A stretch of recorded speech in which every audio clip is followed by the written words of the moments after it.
Uh, yes, I'm very, very glad that today we will meet together and we have the opportunity to discuss very important topic today. It's about youth research. So I hope that, I'm also the organizer of the BRICS Youth Summit, and I hope that you enjoy the program and you have a lot of new friends, new partnerships, because I think it's the main goal of our BRICS Youth Summit to create new partnerships and work together in the future. So today we are going to discuss the very important topic.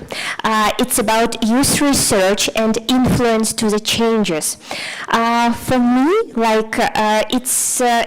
it's really highlighting issue today because youth has really the opportunity to influence the minds of our leadership and to create the new products, new ideas, and to influence the world changing.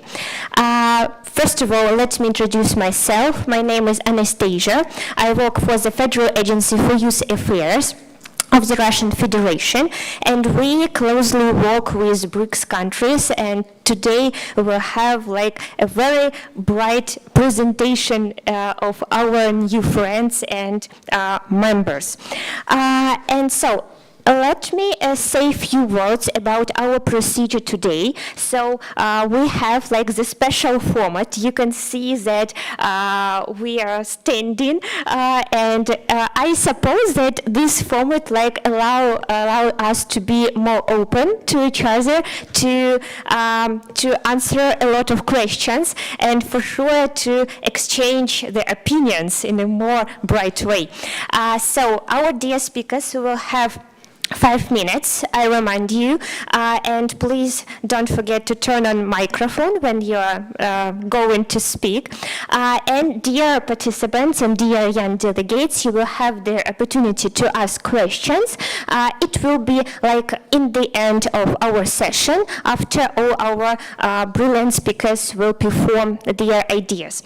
And before we start, I also to mention important issue that today we, as you know, that in the beginning of our program, the media platform was presented to you, and please, our colleagues show us the QR code. You can also join this media platform. It's about really exchange of opinions and information between our youth, and also on this platform there will be the online translation of our session today, so I think more people from more countries can join us and listen to our opinions.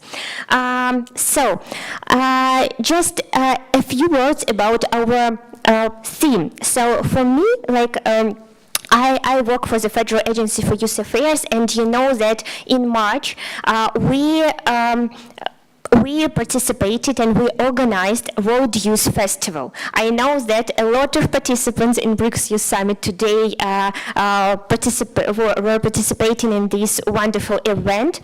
And after that, we realized that we want to understand what the participants are thinking about BRICS and what are the main points that our BRICS youth can exchange with each other. And we launched a survey between our participants of the World Youth Festival and between our youth of BRICS countries about values of BRICS, about the main topics that the BRICS youth want to discuss, and about some important words that our BRICS youth coincide with BRICS. And I want to say to you that about more 300% like answer to our questions, and despite the fact that many respondents believe that student exchanges, cultural events, trips, they are very influenced, like the atmosphere, the environment between our countries, but we should understand deeply each other. And for that, youth research is a wonderful instrument and tool to learn about each other more and to understand each other and to use these wonderful, important topics and our big advantages to create the special new world, because I suppose BRICS is really like changing their above mentioned standards. So I suppose we are going to start, and my pleasure, and I just want to introduce you to the first speaker. It's Valeria Gorbacheva, Deputy Director of the Center Expert Council on Russia's Participation in BRICS, Head of the Department for the Multilateral Strategic Project Development at the Higher School of Economics. So Valeria, in terms of their activities of students and young people in universities, how can you assess the level of their involvement, the youth into research activities? What opportunities does the Higher School of Economics provide to develop interest in them? The floor is yours. Thank you, Chair. It's a real pleasure to be here again, to meet old friends, to meet new friends. Some of you are my colleagues, some of you are my interns, our alumni. And today we will talk a bit informal, because usually we give lectures on what is BRICS actually, about its history, current affairs, but today we will talk about you and about your legacy, about your involvement in BRICS youth track. I made some slides for you just to be more quick. Next slide, please. It doesn't work. Thank you. So youth cooperation.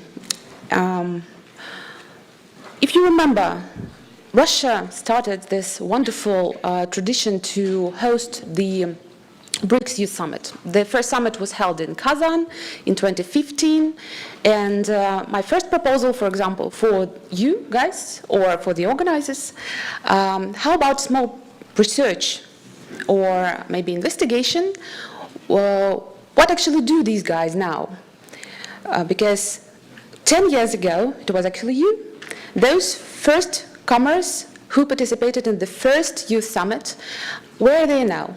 Are they successful in their career, in international relations? Do they involved in BRICS still? That would be a nice thing that, so you could follow their lives, their careers, and see actually what can be done for you after this summit.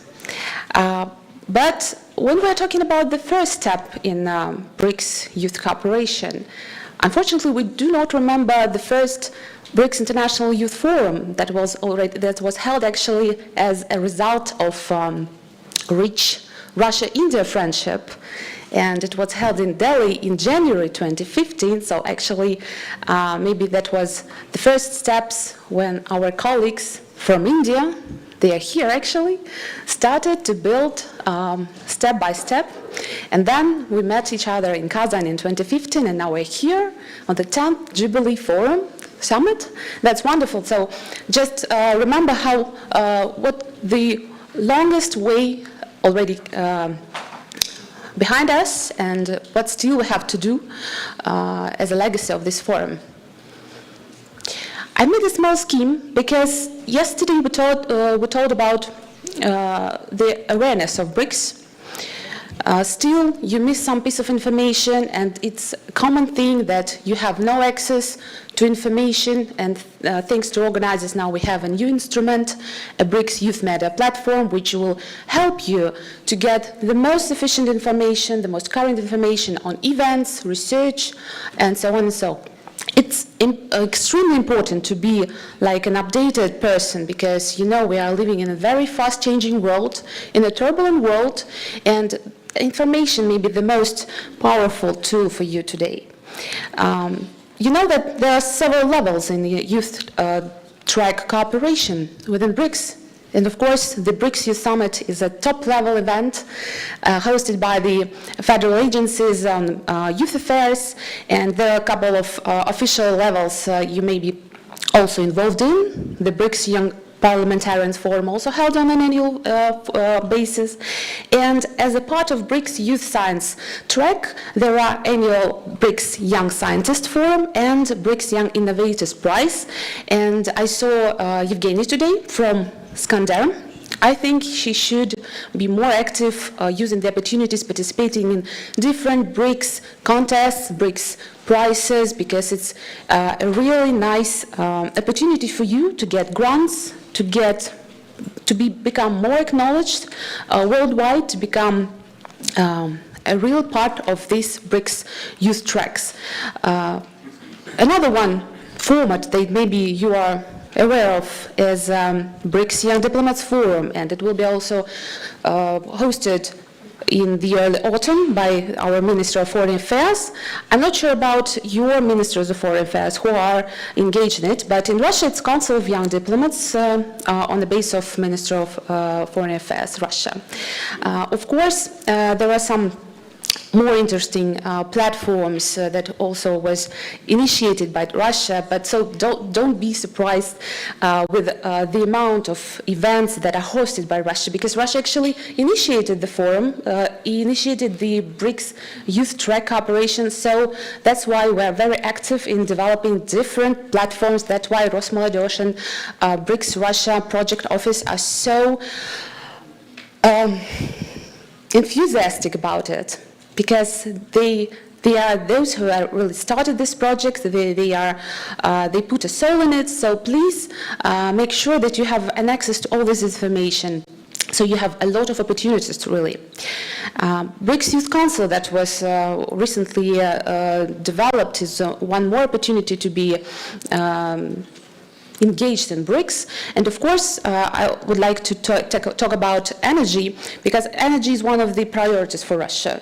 Each chairship, we use it as a priority for our chairship, and the team of activists from GIMO University a couple of years ago created an international team of researchers on energy field, and they created BRICS Youth Energy Agency, which is also very closely work with the Ministry of Energy of Russia Federation, and they hosted the BRICS Youth Energy Summit annually. This year it will be in autumn, on the basis of Russia Energy Week in Moscow. And of course, I should tell you about one more project. You should know it because you're already here in wonderful Ulyanovsk region, and it was very nice when colleagues invented one more platform for engaging you in BRICS youth affairs. It's International BRICS Youth Camp. It is hosted annually here on wonderful Ulyanovsk land, and I hope that you will seek more opportunities to visit this wonderful region, because they actually provide you with all opportunities for do that. I put separately BRICS International Schools. We will come back to them later, and just put here some instruments. Maybe you know somewhat some of them, but maybe not. There are a couple of BRICS case championships now, and it's a kind of popular format for today. Universities use it to not just to talk about the problems within BRICS, but actually to solve these problems using the practical cases. BRICS models also very popular, and I hope sometime it will be as popular as the UN International Model. So if you are engaged in university life, you can also be like first comer and to introduce a BRICS model in your alma mater. A couple of years ago, Brazil was the first who hosted the big international BRICS model. That was a very nice case. You should also look at this experience. Numerous BRICS contests, and again, you still have time till 31st July.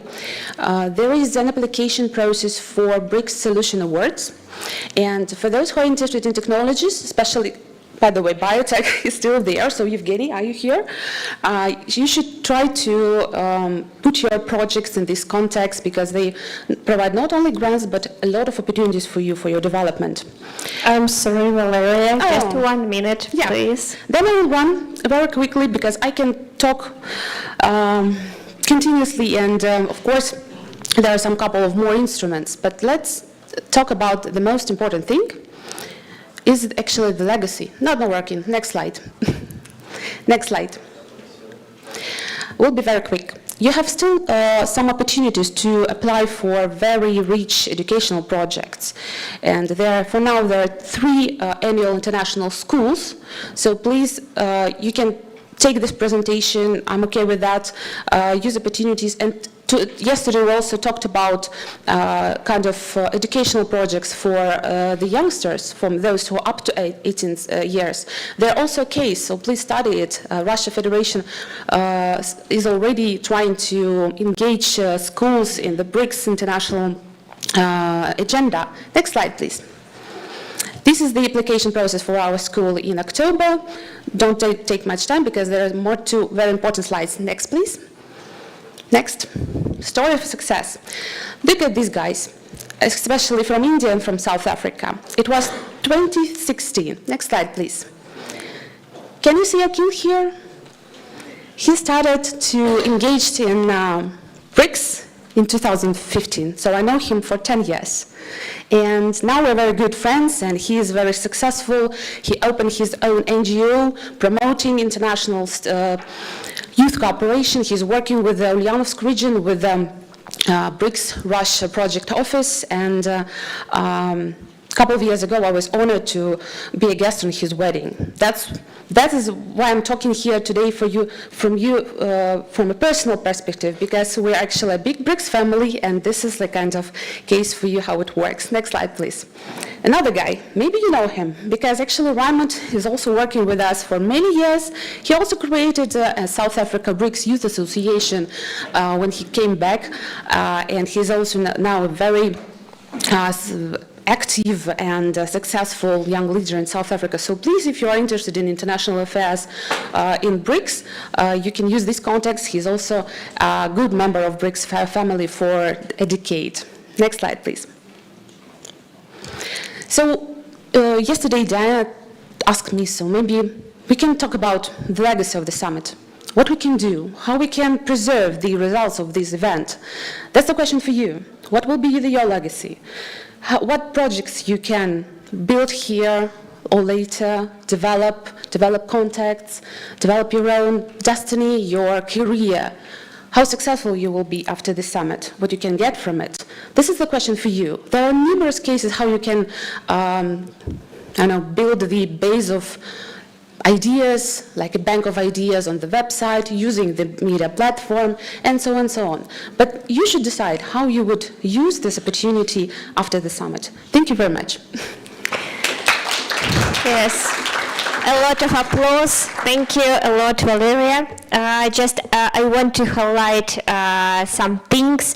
Valeria said us about some state bodies that support BRICS youth in their views and their activities. And I also want to add that this special session was supported by the Gorchakov Fund. It's also like state fund in our countries, in our country, and I'm very glad that we have the opportunity to talk about it today.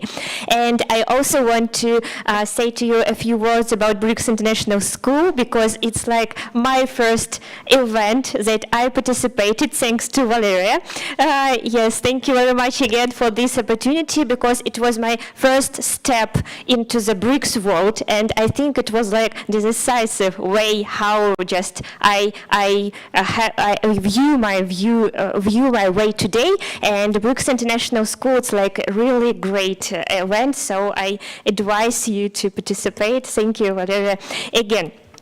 So we move on to the next speaker, and I want to add that our session is also special because we have the speakers from different BRICS countries. And our second speaker is from Egypt. It's Ibrahim Gamal, lecturer in the Department of Architecture, Faculty of Fine Arts, Mansour University, director of the Center for Heritage and Sustainability Studies at Mansour University. So Ibrahim is online with us. Could you please say, can you hear us? Yeah. Yes, I hear you. Hello. Thank you very much for your participation. Yes. So, Ibrahim, I suppose that you can share with us your opinion about the involvement of Egyptian youth to the research activity, because you are like deeply involved to it. So, can you please share your opinion? Thank you. Thank you. First, I would like to greet you all and express my honor in representing the Egyptian researcher. Could you share the presentation, please? Yes, so we'll see your presentation now.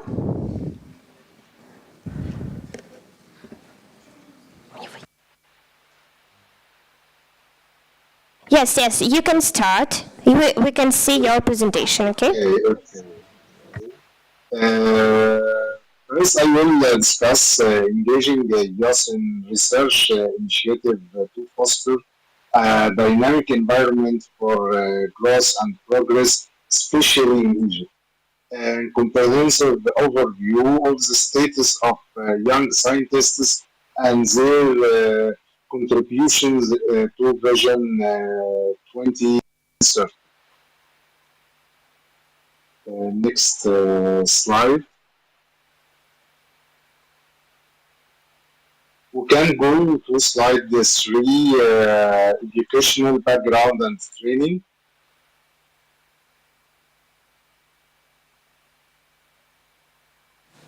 We can see the third slide, educational background and training. Okay. Major Egyptian universities have seen a notable increase in the number of students enrolled in STEM, science, technology, engineering, and mathematics programs. Additionally, postgraduate programs have been expanded to accommodate the growing numbers of young researchers.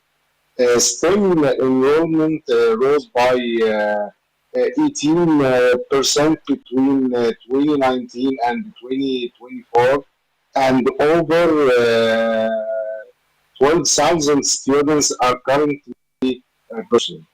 Next, please.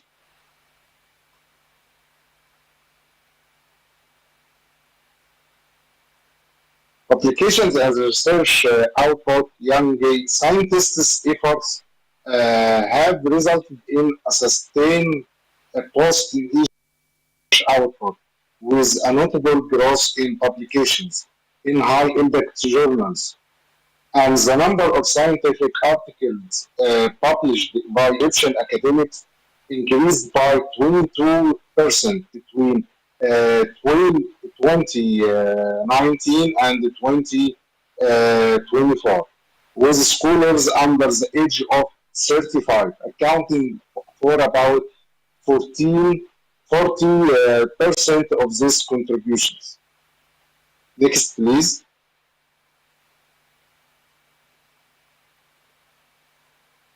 With a 30% increase in government assistance and a 35% increase in participation in international funding programs.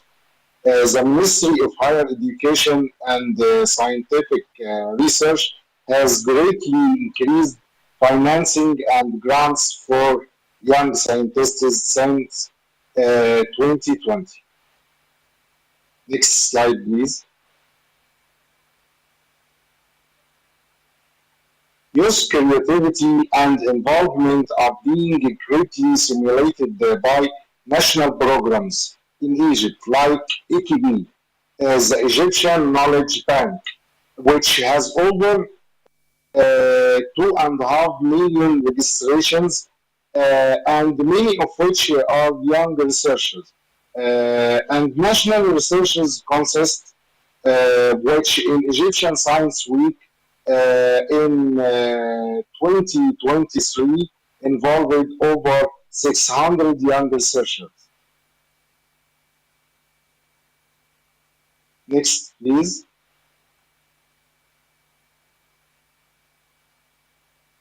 Now we have national strategy for higher education and scientific research. It was presented on 7 March 2023 by the Ministry of Higher Education and Scientific Research. It is in line with Egypt's Vision 2030 and intended to strengthen the role of universities in promoting comprehensive development in a variety of disciplines. Next slide, please.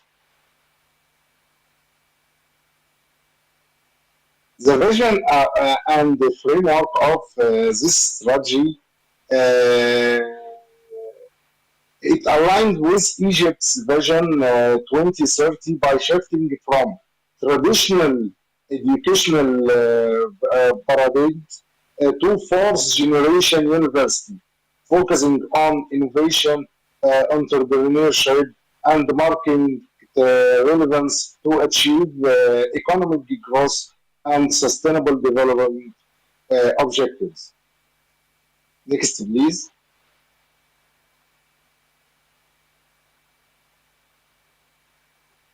The National Strategy for Higher Education and Scientific Research in Egypt focuses on integration by linking education with industry and interdisciplinary specialization by addressing complex societal issues, and also communication by enhancing global collaboration, and active participation by engaging institutions in international discussions and community service. Next, please.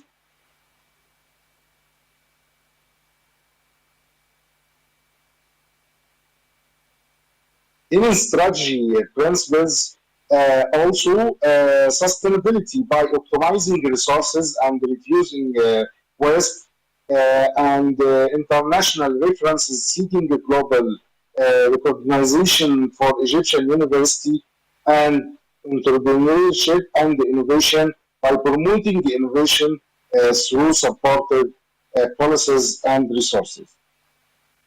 Next, please. Ibrahim, I'm sorry, just you have 1 more minute to finish your presentation. Thank you.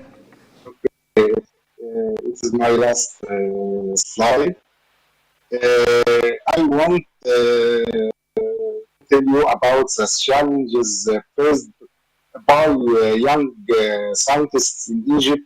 It is my last slide.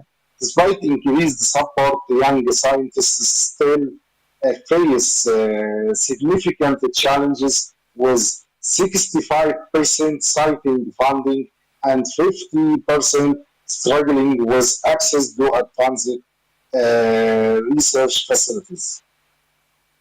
Next. Thank you. Thank you very much. We applaud you if you can hear us. Thanks again. As for my opinion, just Ibrahim told us about very interesting facts. So it's about Egyptian youth, that their percentage of the youth that will be involved into youth research activity will be increased by 35% in the next future. Also, I think like wonderful initiative from Egypt is to create Egyptian knowledge bank. It's very interesting idea, I suppose. But there are some problems, of course, with funding, for example. Yes, and So I want to move on to our young researcher, Valentina. Valentina is postgraduate student of the World Political Process Department, so PhD student at MGIMO University. You know that it's our university in Russia that work with young diplomats in the future. Valentina, so what do you think? You are a really young scientist, and our respected experts are talking about the involvement process and etc. So please tell us about your path. So do you manage to build interaction with young scientists abroad, for example, between BRICS countries, or so sometimes I suppose it's a little bit complex process to write an article, for example, and so how we can just manage with the burning out from it. So the floor is yours. Thank you. Thank you, Chair. Could you please share my presentation? Yeah, perfect. So, good afternoon, dear participants, dear colleagues. Today I'm going to share my journey. And as a lot of people are trying right now to pursue academic career, I wanted to share some personal tips to help you with this process through. So, during our PhD studies, we actually face a lot of challenges. You can see them on slide. And I think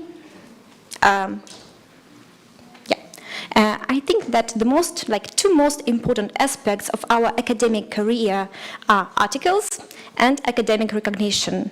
But it's actually quite hard to get the academic recognition and to publish articles, and there are a lot of challenges. So publishers, sometimes academic competition, language barrier, and even researchers themselves don't help us in this process. So this is why I think that we need to focus on making our research actually impactful, so that we could actually get some recognition for our studies. So these are actually these are my tips, how to make your research impactful. I can talk about it a lot, but I don't have that much time, so I decided to put just 5 important tips. So first of all, please do not ignore research in any language other than the ones that you actually know. A lot of articles are published in their native languages, and right now we have a lot of tools to actually translate them, for example, translation apps or even ChatGPT that can help us to check all the abstracts of articles on your topic. It can be actually useful to understand whether your research actually can make, some change in the discussion. Second, I really suggest that you try to establish academic relations, to have an international academic collaboration. Please don't be shy to use social networks for it, academic social networks or proper social networks. This is important because you can exchange your knowledge on national research and sometimes even on methodology on the topic. However, it might be really challenging because we all have different culture and cultural backgrounds, so I suggest that you schedule all your work in advance so that you don't stuck on writing process with other colleagues.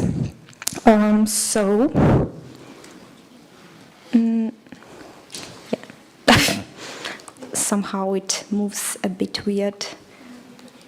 Right. I suggest that you use conferences as opportunity actually to get proper feedback. A lot of people from different backgrounds come there, and you can get more tips of advice on your academic paper that can actually enlarge your knowledge and make it more competitive in the academic sphere. 4, although translation apps are really popular, I think that it is not possible right now for everyone to follow them. So if you have some significant results, I suggest that you write them in English. It doesn't mean that you need to write in English all articles you have, but at least one with the most significant results would be useful. And 5, please don't overwork yourself. I know that PhD is really interesting, and sometimes you try to make, 100 pages into 20 and add everything from a PhD in article. But this is actually quite hard. So don't set, please, too ambitious goals for articles. Avoid answering all the questions at once. Focus on one aspect, and then your article will be a successful publisher. Thank you.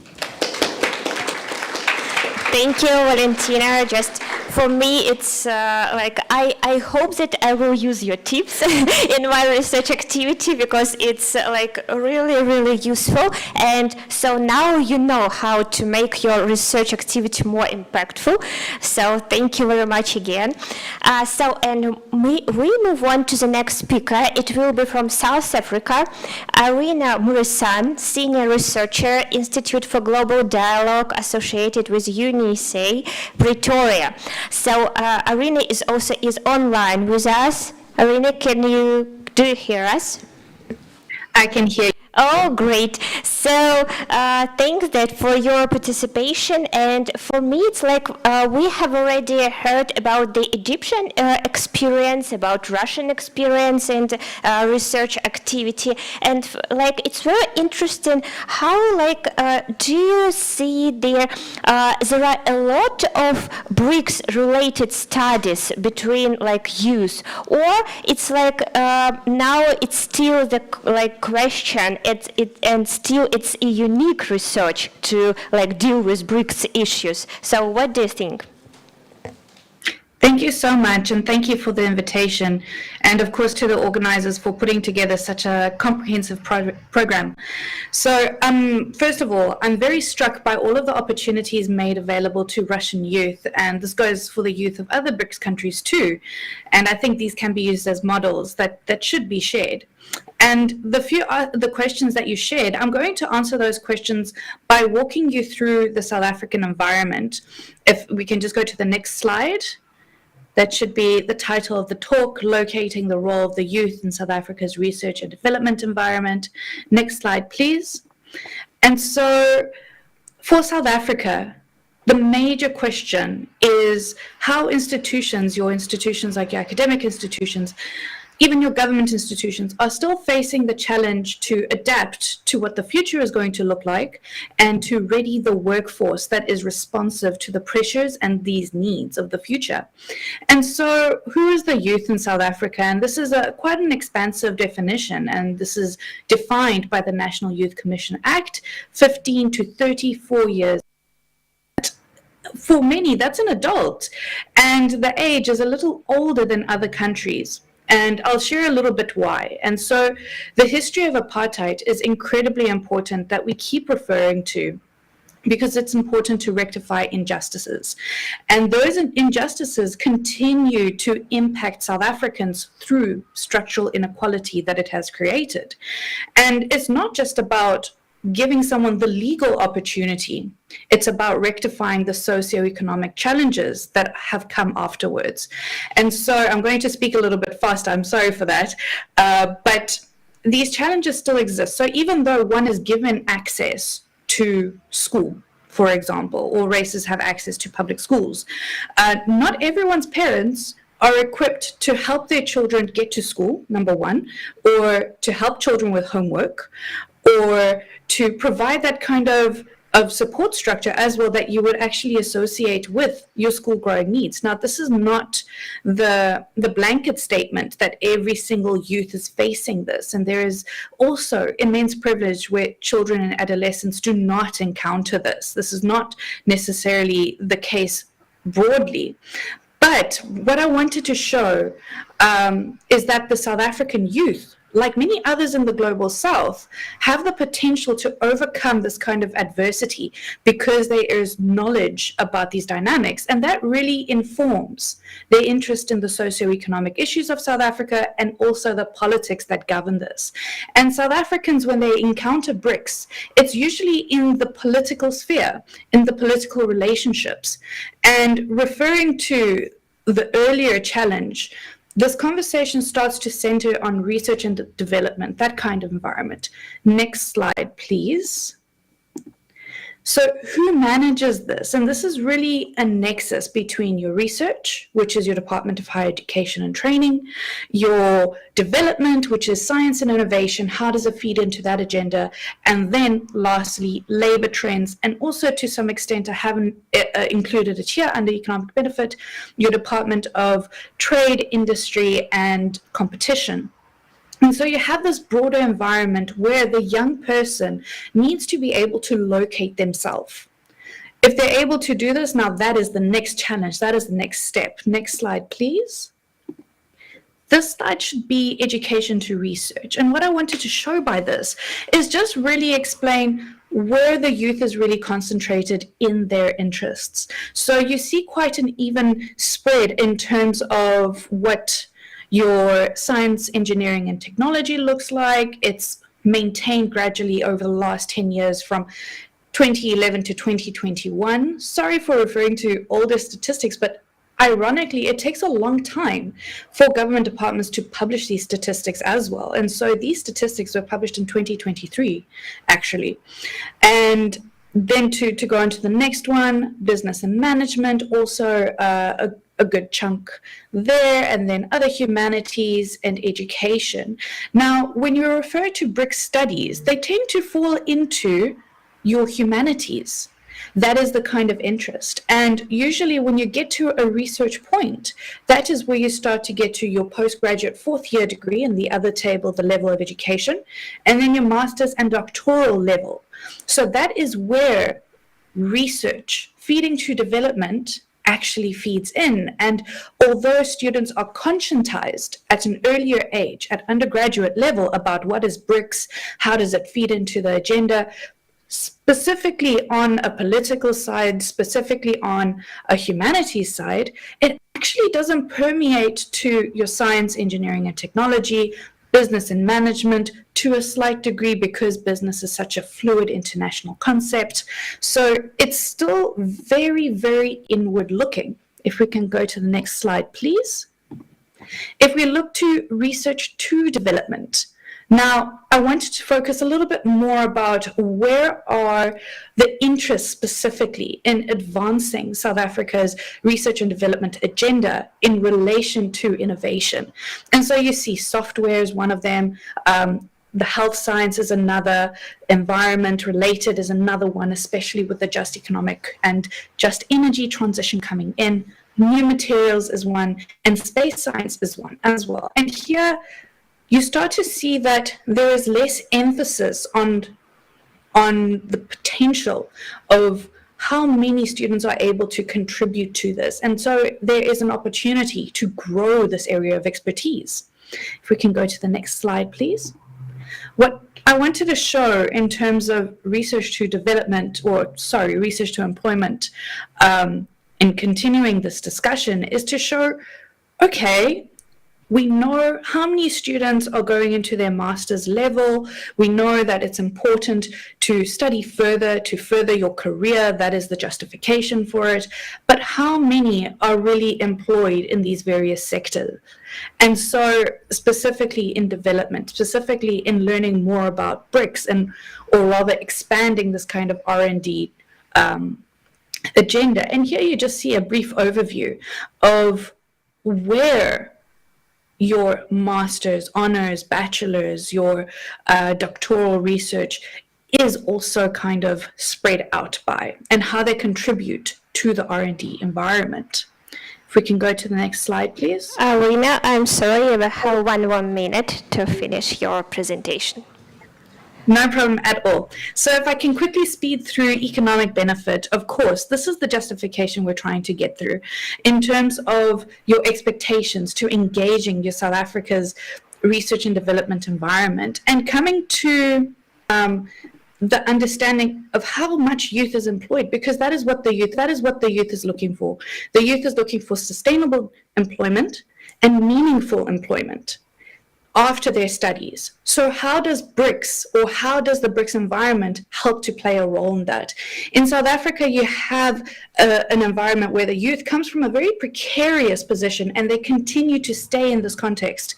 However, this is where the opportunities lie. And unfortunately, again, BRICS and the understanding of BRICS is centered on the social sciences, and it's important to draw students in from other disciplines. And this should be done through more people-to-people engagements to really learn what we are about. And this is a strength of BRICS.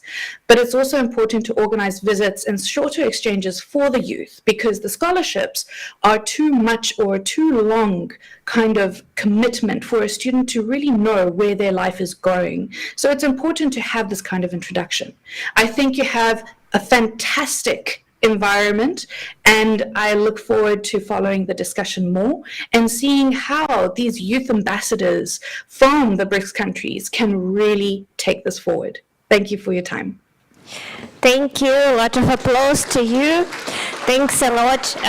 Your topic was quite interesting, and especially I like your idea about the that we should coincide the problems, like social economic problems that, for example, our countries have, with the themes of their PhD works. For example, I think it's really important to understand that. So thanks again. It was very interesting and inspiring. So now we move on to the theme of economy, I suppose, because it's very, very interesting question that we should to move on. And I want to have the floor to Alexander Korolyov, PhD, Associate Professor, Deputy Director of the Center for Integrated European and International Studies at the School of Economics. So, Alexander, let's talk about such a vibrant area of BRICS research as economy. We just often hear the topic that economy is very, very divided, theme in BRICS minds. And in your opinion, so how the youth research in the topic of economy, because it's very, very complex, how this research can influence the situation maybe between our countries, or can be they very successful in this term? Thank you. All right, thank you, Chair. So, dear colleagues, it's actually a great pleasure for me to be here to present my research, my perspective, and see actually a lot of enthusiastic, like-minded people and professionals. So yeah, since I have just 5 minutes, it's a very limited short of time. So I actually will use my personal perspective, because I work in the Higher School of Economics and in one of the leading Russian think tanks on the international relations. So actually, our major mission is to provide the analytical papers for the different institutions, different banks, national organizations. So what my personal offers, recommendations, and how can we use the bridge between the youth, the professionals, is actually two major topics, because once again, this is due to the short of time. So first of all is the coordination of the financial systems of different, let's say, original BRICS member states and the new BRICS, which are called the BRICS Plus right now. So we all know that the de-dollarization and the creation of the sustainable financial infrastructure and the maintenance of the financial, let's say, sovereignty is one of the buzzwords, and it was one of the major topics in the economy, humanitarian aspects, and stuff like that. So that's why we know that actually it's the general process and the general national trend to try to mitigate the negative impacts of the primary sanctions and the secondary sanctions. So that's why for me, it's one of the major topics of how we can introduce and make the bridge between the youth and the professionals is first of all the creation of the sustainable financial infrastructure. So, for example, we know that at least 3 countries of the BRICS 5, the regional BRICS 5, let's say, Russia, China, and India, they do have their own national currencies. They do have their own national payment systems, and also the financial systems of transferring the financial messages. So it's SPFS in Russia, so SIPS in China, and SPFS in India. So that's why it's really interesting how can the youth, how to try to integrate and make the research, how we can integrate these systems of transferring messages, right? And how can we use these systems as the alternative to SWIFT? Because once again, not just, typically and technically Russia is under sanctions due to the SWIFT systems, and Russia's banks have switched off from the SWIFT system. But once again, this is the question of the coordination of the financial system and the risks of the secondary sanctions. Everybody is under this risk. Is the first one, and the second one is actually how to mitigate and actually destroy this informational gaps between the business associations in our countries, the BRICS Plus, because everybody is interested in developing the trade and investment ties within the BRICS space.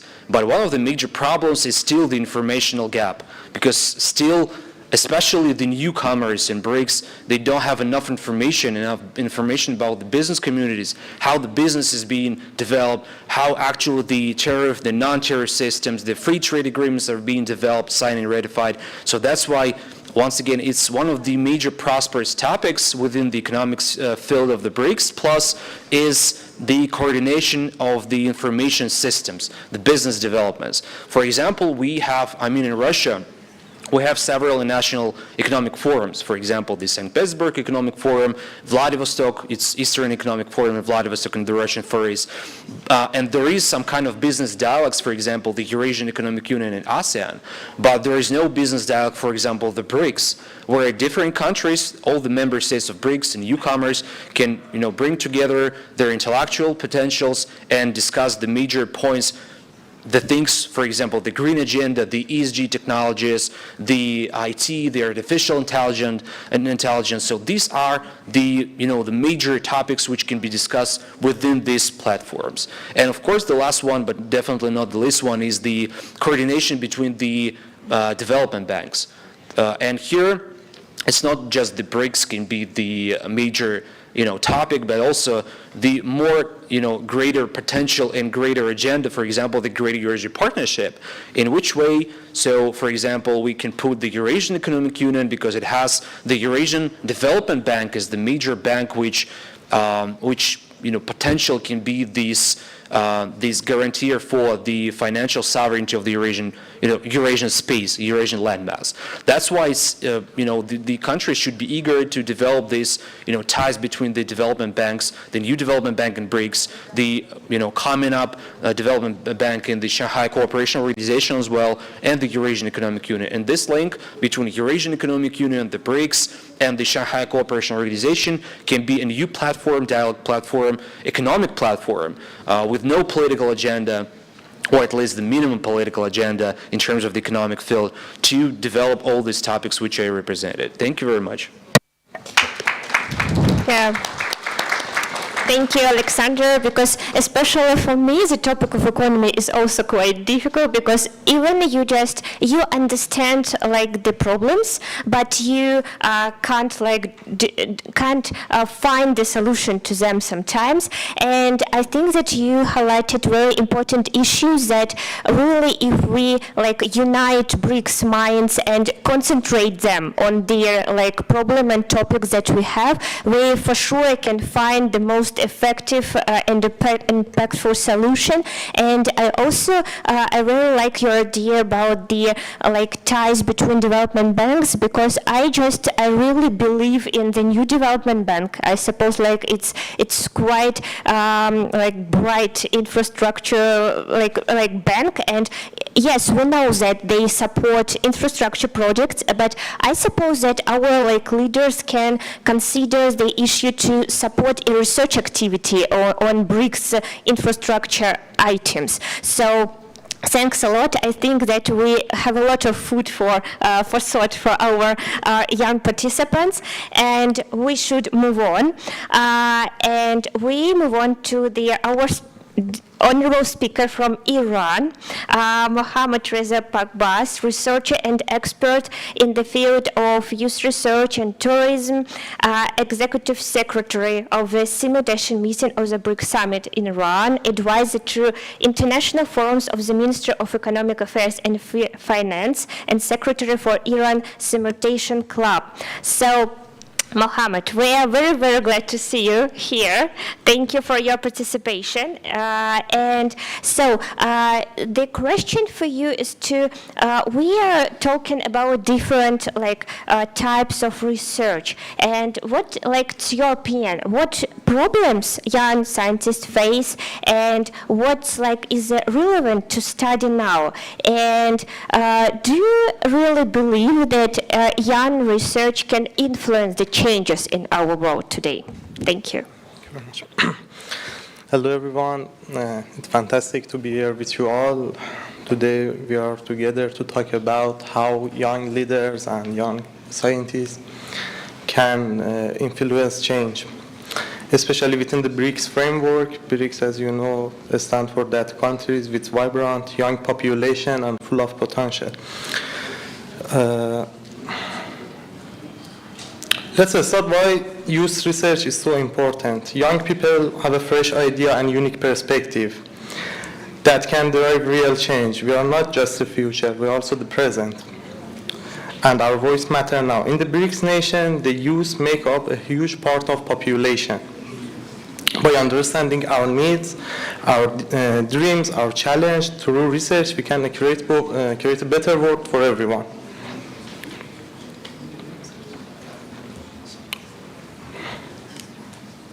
It's not working, it's working. What should BRICS research focus on? I have a few key for you. The first one is education and skill.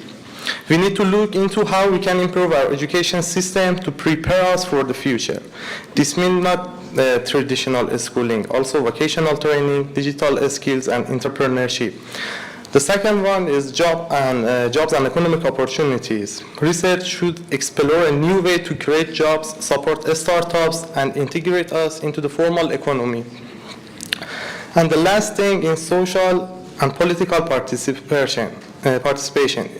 It's social that we are involved in the social political process.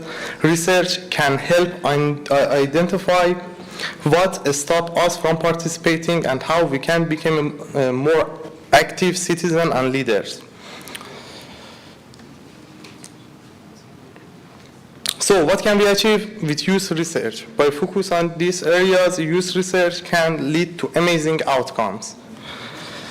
The first one is better policies. When policymakers have data from youth research, they can create a better, more inclusive policies that address our real needs. Innovation and new ideas. Young researchers can bring fresh, innovative ideas that lead to new technologies and sustainable practices. This kind of innovation derives economic growth and improve our lives. Another thing is social unity. When our voices are heard and our needs are met, it brings us together and fosters a sense of belonging. This reduces inequalities and builds a more inclusive society. The last one is sustainable development. Investing on a youth is investing on a future. The insight we gain can help shape long-term strategies with sustainable development that have a benefit for everyone. Youth as a change maker. We need to see youth not just as a subject of research, but as an active participation. When we get involved in research project, policy discussion, and community initiative, we derive meaningful change, giving us a platform to share our ideas, and take on leadership role can harness our energy and creativity for the greater good. One of the most important things is that working together, BRICS countries should work together to create a strong support for youth research. This means setting up a cross-country research project, sharing best practices, and providing funding for youth-led initiative. By collaborating, we can ensure our research address the diverse challenge we face in different regions. Wrap up, youth research is a powerful tool to change. By making it priority within the BRICS framework, we can unlock the potential of young people and pave the way for a brighter, more inclusive future. Let's support, empower our youth because we are the architect of tomorrow's world. Thank you all for listening. Thanks a lot, dear Mohammed. You also highlighted very important issue, and I really like your motto, youth is not the future, it's the present, and we should we also should take it into account. Yes, and I think that your thoughts correlate with the Arena's speech about the importance of the exploring the issues that in what problems we really have. So, and if we can concentrate our thoughts of our youth to the problems that we have, we can dissolve them in a better way. And also, I think that for youth, it's very important to see that their ideas are working. And if they see the example that their projects and their ideas are implementing, it can be more effective for them. If possible, to I say yes, a small yes, thing, yes. we should engage our youth into the projects, into the event. And I see you do this in this event. I'm in the World Youth Festival about 5 or 6 months ago. You use volunteers, use people, engage to the event, engage to the work. It's very important, and we do same thing in Iran. And I believe everyone should do this. Every country, every BRICS member. Okay. You're welcome. Thanks a lot again. So, applause to Mohammed again. Yes, and we move on to a very, very interesting topic. Because Daria Shevchenko, junior researcher, Sechenov First Moscow State Medical University of the Ministry of Health of the Russian Federation. So it's one of the most, one of the best university in the world, I suppose, in medical sphere. And I'm really honored to listen to you. And so you the example of young scientist who thinks not about general humanitarian problems and our general issues, but you really apply all the methods, research methods that we have. So I know that your activity is connected with the innovations, especially in the medical sphere. So just tell us about your research activity, your path. So how you evaluate your contribution to the innovation system of our countries. Thank you. Yeah, thank you, Anastasia, for your question. My theme is difficult but really interesting. So I want to use presentation. So I want to tell you about possibilities and relevance for the BRIC countries of creating gene therapy drugs against inherited genetic disorders. Next, thank you. So, there are estimated 10,000 different gene diseases which are caused by mutation in a single gene. And the World Health Organization estimates that 1 out of every 50 people are affected. It means it's around 65% of people in the world who had some kind of health problem as a result of genetic mutations. So for more than 30 years, hundreds of researchers have maintained that genetic modifications would provide effective treatment for many inherited human disorders, offering durable and possibly curative clinical trials with a single treatment. Next slide, please. So, what is gene therapy? Actually, gene therapies can work by several mechanisms. For example, it's replacing disease-causing gene with a healthy copy of this gene. And so many therapies are currently in early research or clinical trials, but actually 2 gene therapy products have already been approved by FDA. Next slide, please. And we can see that since 2010, the number of approved clinical trials of gene therapies has increased distinctly. Next slide. Developing therapies for rare disease is a financial challenge for any country because of the low number of affected individuals and the high cost of development and regulatory approval. So we see that China and other BRICS countries now, it's Russian Federation, Brazil, India, Iran, and Egypt, has attached great importance to gene therapy. And the inspiring results of last years suggest that our research is progressing and we can become the leaders in this field, particularly in industrialization of gene therapy. And to discuss the problem of development of gene therapy in some BRICS countries have already been formed several committees. It's Global Outreach Committee and Brazil Association of Cell and Gene Therapy. Next slide, please. So a little bit about my research. The greatest number of gene therapy products under development target autosomal recessive diseases, and our team's research is focused on the development of gene therapy against inherited degenerative disease, such as Stargardt disease and Usher syndrome. It's a disease that's characterized by progressive vision and hearing loss, and more than 1 out of every 1,400 individuals affected by retinal diseases. Next slide.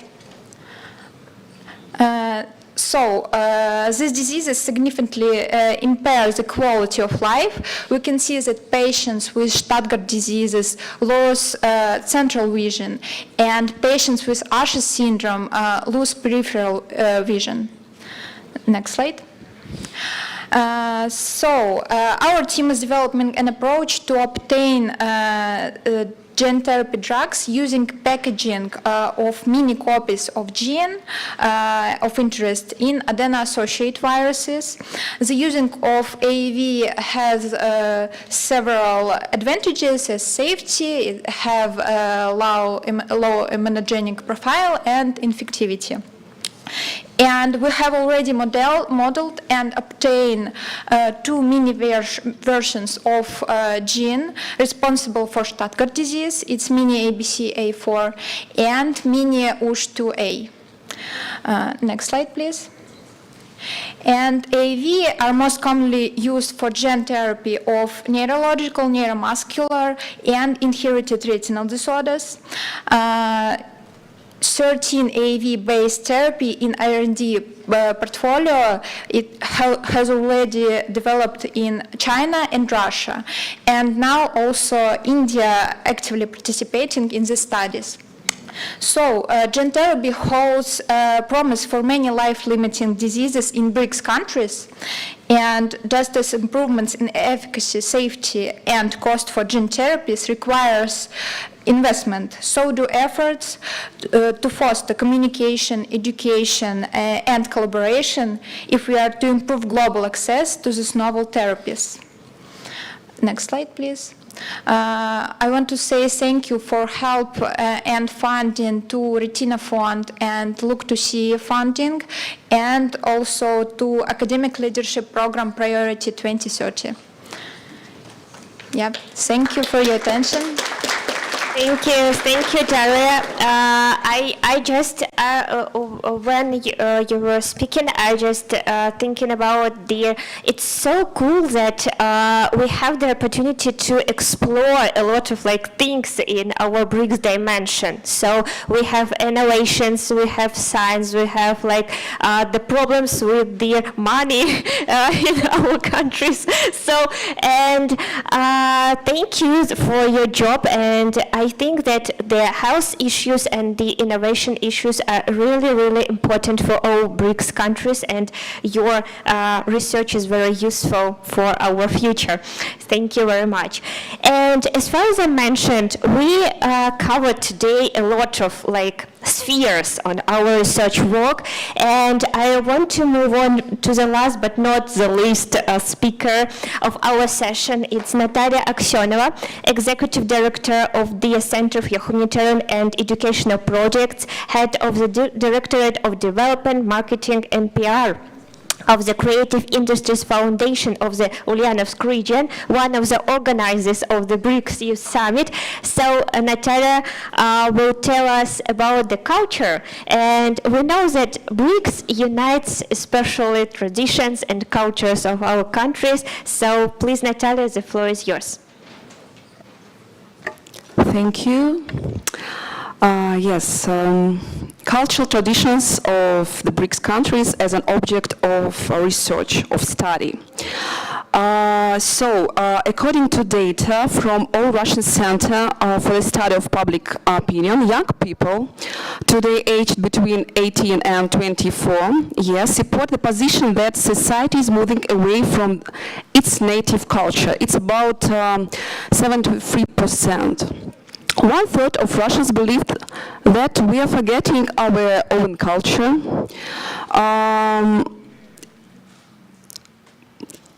Due to the increasing influence of Western culture, 35%. The year 2022 became the starting point of the cancel culture of everything related to Russia. Western ideologists are trying to devalue Russian values, traditions, language, and that is all components forming national identity. Today it's BRICS that shows their fundamentally new approach to interaction in the cultural and humanitarian sphere. The alliance is united on the basis of similar strategic goals where each country represents its own unique culture. In the modern world, so next slide, there are many stereotypes attempting to show that traditional musical instruments are out of fashion, becoming a thing of the past, and there is no space for them in modern music. This opinion can be often found especially among the young generation. At the same time, traditional musical instruments are an integral part of the cultural heritage of any country and play an important role in the formation of national identity. So based on the above, the BRICS Melody project was born. So next slide.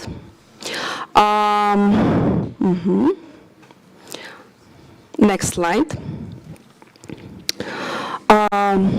We have set ourselves an ambitious task of helping the youth of the BRICS countries overcome stereotypes about traditional musical instruments and their place in modern music. In addition, Ulyanovsk is the place where the world only balalaika museum exists. You know from yesterday that this is a symbol of Russia. We had some performers yesterday. And Melody BRICS project is especially relevant in the current conditions of globalization and digitalization, when young people are increasingly turning to modern technologies, forgetting about the cultural roots of their native countries. Active work has now commenced to collect and analyze about 500 traditional instruments. All received data will be summarized and presented to experts from the BRICS countries in the form of an interactive book. Printed copies of publication will be handed over the embassies, cultural centers, youth organizations, and the gala event will be the festival of performers of traditional musical instruments of the BRICS countries. We started from the 1st of July, and now it's very important to invite you to this project because we are looking for active young people who will help us to find reliable information about traditional instruments of BRICS countries, as well as launched a survey among your youth. The results of our joint work will be presented in October in Ulyanovsk, and I have a special invitation for you, and if you will interested, we can discuss this project. Thank you for your attention. I invite you to Ulyanovsk in October of this year. Thank you very much.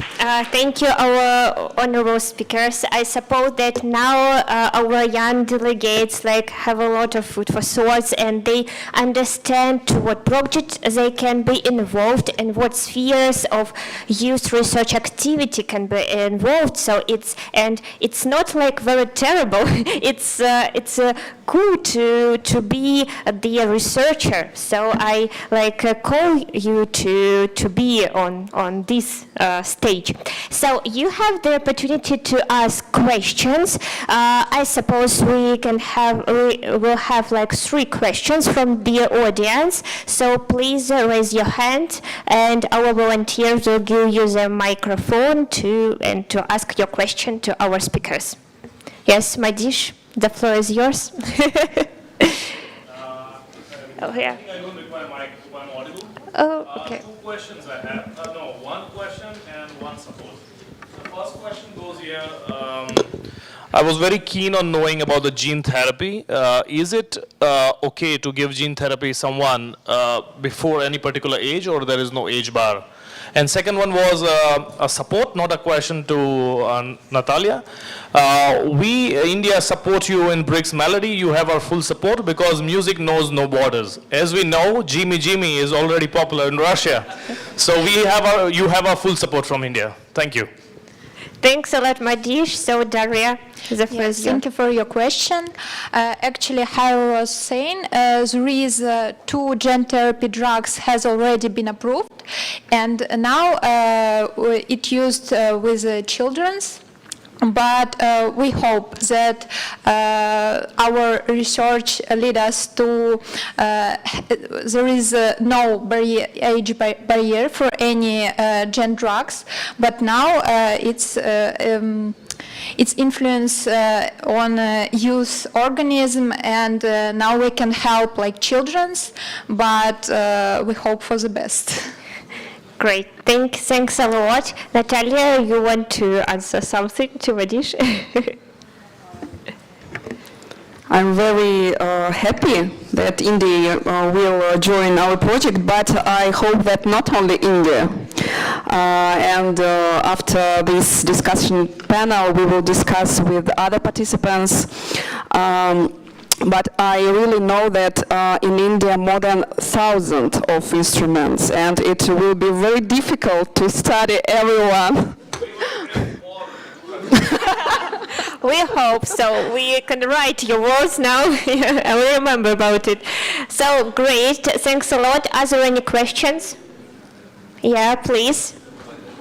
Please introduce to what country do you represent now? Good afternoon, everyone. I'm Nisha from India, and my question is to Ms. Natalia. So given that the BRIC nations are very keen about ensuring that our traditional aspects are preserved, and given that there is a precedent such as the Melody project, I would want to know what the scope is with respect to other art forms such as other dance forms, indigenous sports, languages and dialects. What can the BRICS nations do to preserve these forms and also promote them through cultural exchange? Thanks a lot, Natalia. The floor is yours. I think this is a future projects after Melody BRICS, but this project will be with support of pedagogical in our university, and they will have a big festival of languages. And this is also +1 topic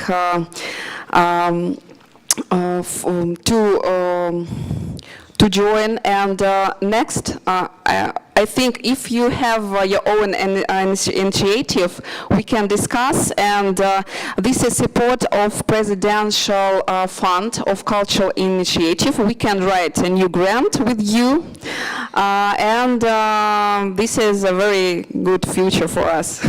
Great, thanks a lot. So, and I just want to support the idea of Natalia that it's really cool if we can create like multicultural teams BRICS and to work on their projects. And I think that they will be successful for sure. So thanks a lot again.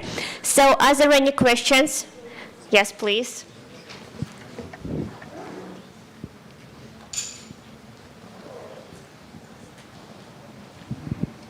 Hello, everyone. My name is Anna, and I represent Pnimo University. I specialize in finance, so kind of my profession is connected to finance, and I would like to ask a question to Alexander. I really like your speech, and I totally understand what you were talking about, and my question is rather rhetorical. To think about.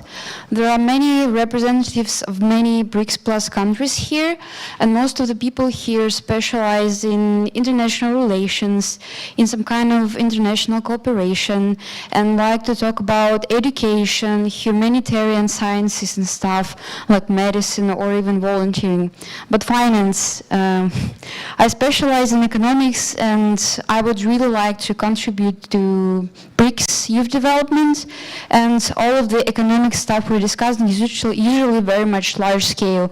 And as a representative of BRICS youth, I would like to find out how can I contribute as an economic specialist with some kind of international interest to the economic and finance development of BRICS youth.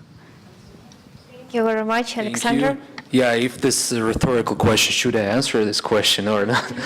Okay, so actually, yeah, you see, as I mentioned, the financial stuff is still a very overlooked topic in the BRICS, and I think that we should create some specific platforms or models or whatever.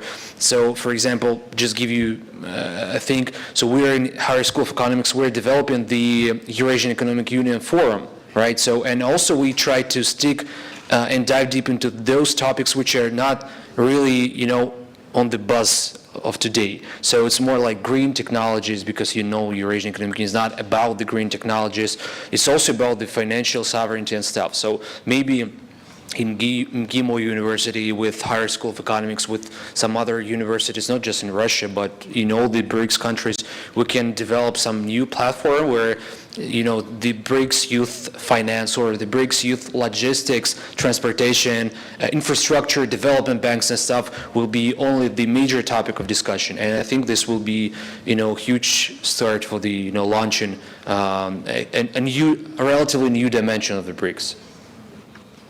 Thanks a lot. And I think that just Pnimo University Special and the High School of Economics, we have like special laboratories for the youth, and you can just join your young specialist in this field and also like work on some studies together. Yes, thank you very much for the question, for the answer. Yeah, the Mr. base of Muhammad. the BRICS is economy. It's made for economy and for Bretton Woods system, and it's made to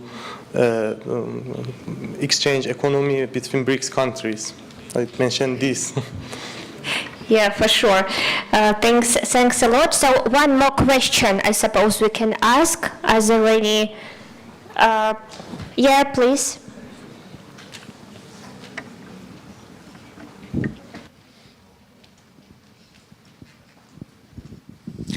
Thank you. I'm Rolla in Iran. I think world in this time is in new world orders. Question is, this time, can you BRICS is a university because AI, because the new world need AI in anything, for art, for education, for government, for all people in any time. Can BRICS is a university only AI for BRICS, for country in BRICS? I think Okay, thank you. To whom you want to, like, what speaker do you want to I have answer? idea, but Okay. we can have some section for AI in BRICS. For example, we have for export, we have for parliament, we have for economy, political. We can have some section about technology and AI in the BRICS. This is my idea. You are the host this year of BRICS. You should follow this. Because AI and technology, it's now very important, and generation a lot of thing, and that's so very important. Yeah, for sure, yes. The artificial intelligence is a really wide topic for discussion today.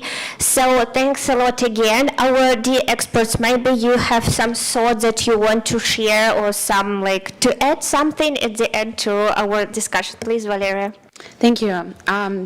Yesterday I also heard the panel sessions, and you talk a lot about AI, about technologies, about high tech. But first of all, as youth, you shouldn't forget about that we have enormous digital inequality in our BRICS countries. So maybe before we're talking about very high technological approach to our cooperation, we should solve this problem of digital inequality, when somewhere we still have no electricity, no internet. So maybe we need to work on this field of cooperation. Thank you very much.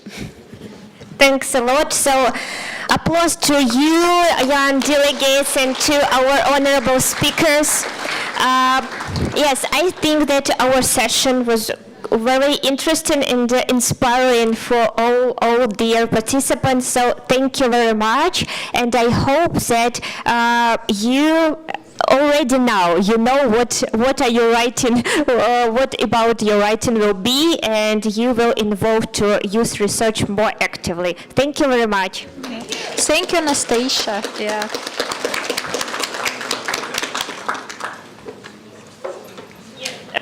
I suppose that you have